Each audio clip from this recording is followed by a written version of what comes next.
মাননীয় মন্ত্রী ফকির মাহবুবা নাম, আপনার সময় 8 মিনিট।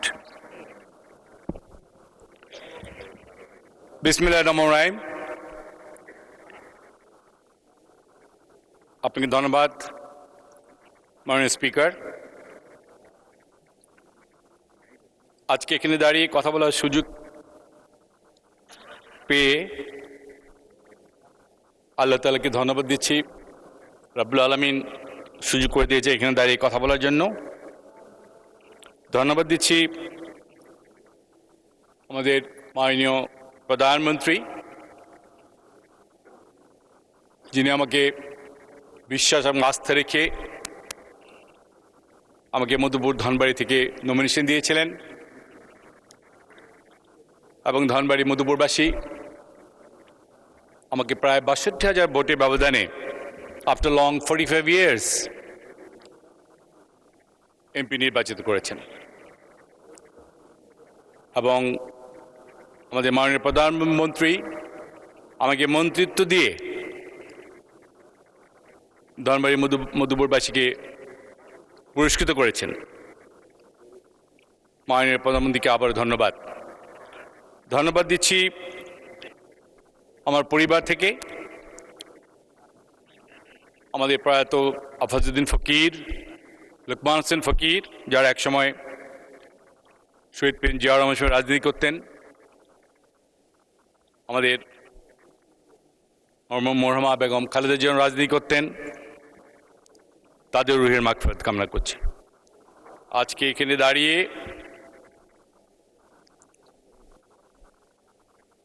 শহীদ প্রেসিডেন্ট জিয়াউর রহমানের কথা মনে হয়, বিশেষ করে মরহুমা বেগম খালেদা জিয়ার কথা মনে হয়। উনি যিনি আমাকে অত্যন্ত স্নেহ করতেন এবং উনি এত স্নেহ করতেন, আমি 2001 সালে এমপি না হয়েও উনি আমাকে ধনবাড়ি উপজেলা করে দিয়েছিলেন এবং উনি নিজে গিয়ে সেই উপজেলা উদ্বোধন করে দিয়েছিলেন। আজকে উনি নেই। I miss her very much. Allah ওনাকে ভালো রাখুন। একটু দূরেই ওনারা দুজনে শুয়ে আছেন। The eternal sleep. মাননীয় স্পিকার, গতকালকে কিন্তু একটা হিস্ট্রি হয়ে গেছে বাংলাদেশে। আনফর্চুনেটলি আজকে কিন্তু অনেকে এখানে বক্তব্য দিয়েছে। মাননীয় মন্ত্রী মহোদয় অনেক মন্ত্রী মহোদয় বক্তব্য দিয়েছেন, মাননীয় এমপি মহোদয়রা বক্তব্য দিয়েছেন, কিন্তু বাংলাদেশের এত বড় একটা অর্জন মাননীয় প্রধানমন্ত্রী আমাকে নিজ দিয়ে দিয়েছিলেন। সেফটি সিকিউরিটিকে দেখে আপনি যত তাড়াতাড়ি পারেন এই রূপপুর আণবিক এই প্রকল্পটাকে তাড়াতাড়ি আপনারা, বিকজ এখন কিন্তু electricity is a time of the need. আমরা কিন্তু গতকাল প্রায় 40 জন রাসায়ন এসেছিলেন। রোসাটম যে কোম্পানি, তার ডিজি এসেছিলেন। আজকে আইএই এর ডাইরেক্টর জেনারেল উনি স্কাইপে কথা বলেছেন। আইএ থেকে ডিরেক্টর সাহেব এসেছিলেন। ওনাকে এটাকে এত হাইয়েস্ট প্রায়োরিটি দিয়েছে। একটা এমন একটা ঘটনা ঘটে গেছে গতকালকে, সমস্ত টেলিভিশন বলে, আজকে সমস্ত খবর কাগজগুলি বলেন আছে, অথচ আজকে 18 কোটি মানুষের এই জায়গাটায় একটা বারও কেউ বললেন না। এত বড় একটা অর্জন। So sad, so sad. সরকারের অর্জনকে আপনার রিকগনিশন করবেন না, তাহলে কি করে হবে বলেন? রিকগনিশন দিতে হবে ভাই। আজকে আরেকটা কথা বলতে হয়। আমি গত সপ্তাহে ব্যাংকক গিয়েছিলাম ইউএনএসকেপের একটা মিটিংয়ে। সেখানেও আমাদের অর্জন আছে। আমি একটা সেশনে, one of the sessions was chaired by me. আবার সেখানে একটা নির্বাচন হয়েছে। সেই নির্বাচনে আমরা আউট অফ 32 ভোটস 29 ভোট পেয়েছিলাম, সেকেন্ড হাইয়েস্ট ভোট পেয়েছি। এবং সেটা হলো আপনার the Asian and Pacific centre for transport and technology. এটার 8 জনের আমরা মেম্বার হয়েছি সেখানে। এটাও কিন্তু আমাদের একটা এক্সপোজার বিদেশে। এবং সেখানে গিয়ে আমি জানতে পেলাম যে আমাদের জুলাইয়ের যোদ্ধারা একটা হসপিটালে চিকিৎসাধীন আছে। আমি সেখানে গিয়েছিলাম, প্রায় 60 জন আমাদের জুলাই যোদ্ধারা ওখানে চিকিৎসাধীন আছেন এবং সবাই আমার কথা শুনে, এবং it was so nice of the hospital যে একটা হল রুমে তারা সবাইকে জড়ো করেছিল। আমি 1.5 ঘন্টা ওনাদের সাথে কথা বলে এসেছি, ওনাদের চোখে পানি দেখেছি, তাদের কথা শুনেছি। আমরা জুলাই যোদ্ধাদের কথা বললে হবে না ভাই, সরি ভাই, মাননীয় স্পিকার মহোদয়, আমি নতুন তো, ইট ওয়াজ ইমোশনাল টাস্ক। আজকে সেদিন এই জুলাই যোদ্ধারা তাদের আবেগ নিয়ে আমার সাথে কথা বলেছে। আমরা কিন্তু তাদেরকে ওভাবে লুক আফটার করছি না যেভাবে আমাদের লুক আফটার করা উচিত।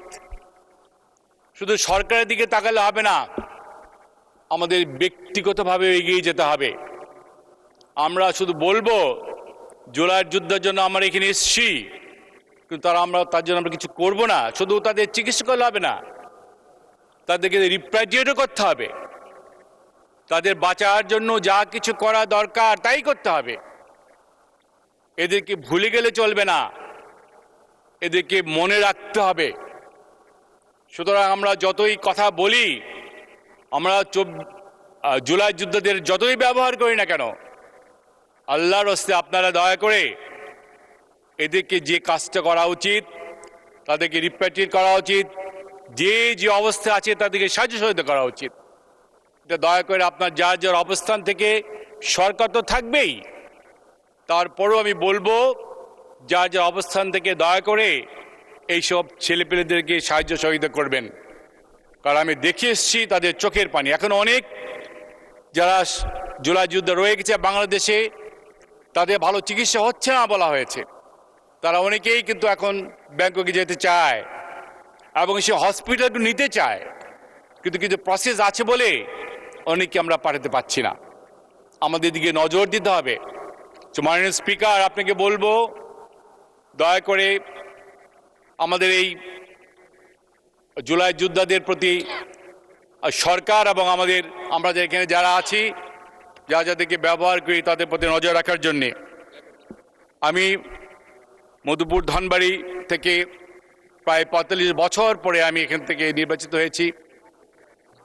ধন্যবাদ মাননীয় মন্ত্রী। আচ্ছা, আরো 2 মিনিট বলেন, 2 মিনিটে শেষ করেন, কনক্লুড করেন। Thank you. মধুপুর ধনবাড়িতে আপনারা জানেন সেখানে আদিবাসী আছে, আমাদের বাঙালিরা আছে। আমরা আদিবাসীদের বনের সমস্যা আছে। আমাদের ওখানে প্রচুর আনারস হয়।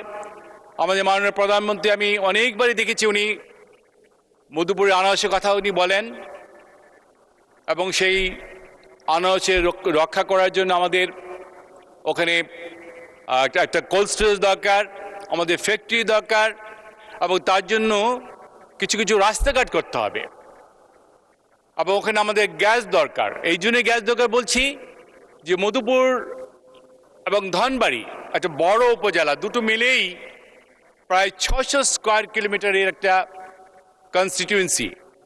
ওখানে যদি আমি গ্যাস দিতে পারি তাহলে কিন্তু ওটা আরেকটা একটা ভালুকা বা গাজীপুরের মতো একটা ইন্ডাস্ট্রিয়াল জোন হতে পারে। কারণ ওখানে এত জমি পড়ে আছে, বিশেষ করে মধুপুরে। আমরা যদি সরকার থেকে সাহায্য সহযোগিতা পাই, আমি বিশ্বাস করি যে আজকে আমরা স্বপ্ন দেখছি যে ওখানে ইন্ডাস্ট্রিয়াল বেল করব, এটা সম্ভব হবে। মাননীয় স্পিকার, আমি আপনার মাধ্যমে সরকারকে জানাতে চাই যে মধুপুর ধনবাড়ির প্রতি একটু, জনগণের প্রতি, এত বছর পরে তারা আমাদেরকে নির্বাচিত করেছেন, as I said after long 45 years, আমি মনে করি তারা আমাদের উপরে কিছু এক্সপেক্ট করছে। সুতরাং আমার কিছু করা উচিত। তো আমি আর কথা বাড়াবো না। আমি আর কথা না বাড়ে আমি আবারও বলবো, আজকে যে গতকালকে যে ইতিহাস হয়ে গেছে, আমরা ইনশাল্লাহ mid August around in between 300 to 350 মেগাওয়াটস বিদ্যুৎ আমরা মেইন গ্রিডে দিব ইনশাল্লাহ। তখন আমাদের মাননীয় প্রধানমন্ত্রী ওনাকে ইনগ্রেট করবেন ইনশাল্লাহ, এবং by end of the year.